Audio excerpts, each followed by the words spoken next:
¿Qué es un conflicto? Un conflicto es la presencia de intereses divergentes o percepciones incompatibles entre personas o grupos, y el deseo de seguir una conducta o problemática proporcionada a estas percepciones. ¿Qué es la resolución de conflictos? Es el conjunto de saberes y conocimientos y habilidades que se usan para entender, intervenir en la resolución pacífica y no violenta de los problemas, peleas o cualquier tipo de enfrentamiento. Para resolver un conflicto, pues más que todo se requiere de pensamiento crítico, colaboración, autorregulación emocional, comunicación, empatía y asertividad. Los tipos de conflictos como los siguientes. Primero, conflictos intrapersonales se dan en el interior de una persona consigo mismo. Generalmente ocurre por la disonancia entre el sentir, el pensar y el hacer. Conflictos interpersonales se dan entre dos o más personas. Los participantes tienen prejuicios entre sí y suelen estar unidos por lazos más estrechos. Muchas veces el origen de estos conflictos tiene relación con factores emocionales. Conflictos de grupo se dan cuando el problema se origina entre grupos de personas por diversos motivos.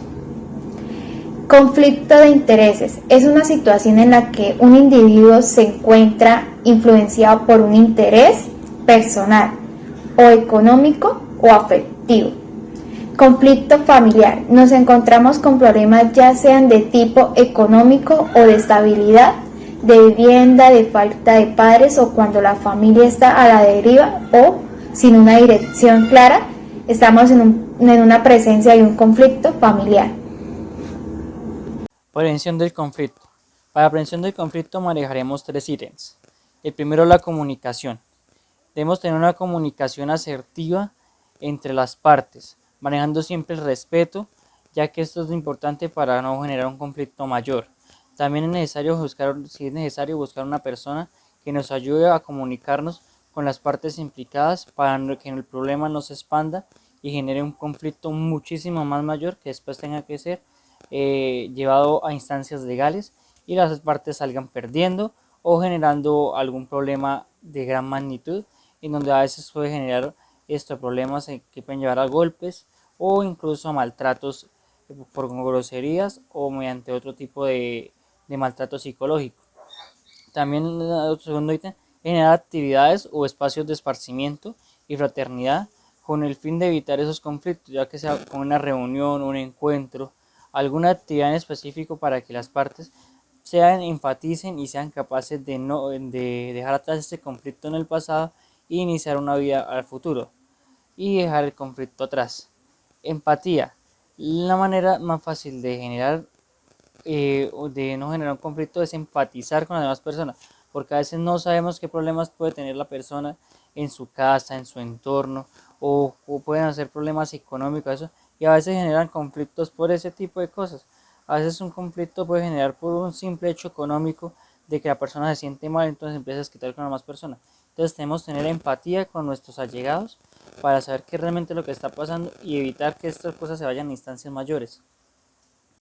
Bueno, para solucionar un conflicto debemos tener en cuenta los siguientes pasos. Lo primero que debemos hacer es reconocer la situación, para así conocer las partes implicadas y la raíz del conflicto, para así poder llegar a determinar qué es aquello que genera la disputa y cuáles son sus causas.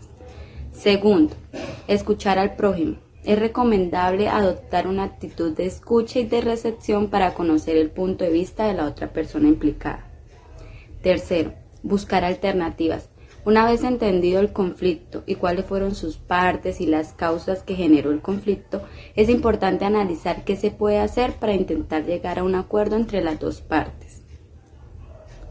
Cuarto, proponer soluciones. En este paso se debe entablar la comunicación con las partes involucradas para proponer y debatir acerca de las posibles opciones o soluciones que se tienen. En algunos ámbitos de este paso, de este proceso, se conoce también como negociación y acá se puede tener o se puede contar con un mediador o un intermediario entre las dos partes. Y por último, el último paso, el quinto, es lograr el consenso. El objetivo final de este proceso es que entre ambas partes se encuentre aquella alternativa que beneficie o perjudique en igual o similar medida a ambas partes implicadas.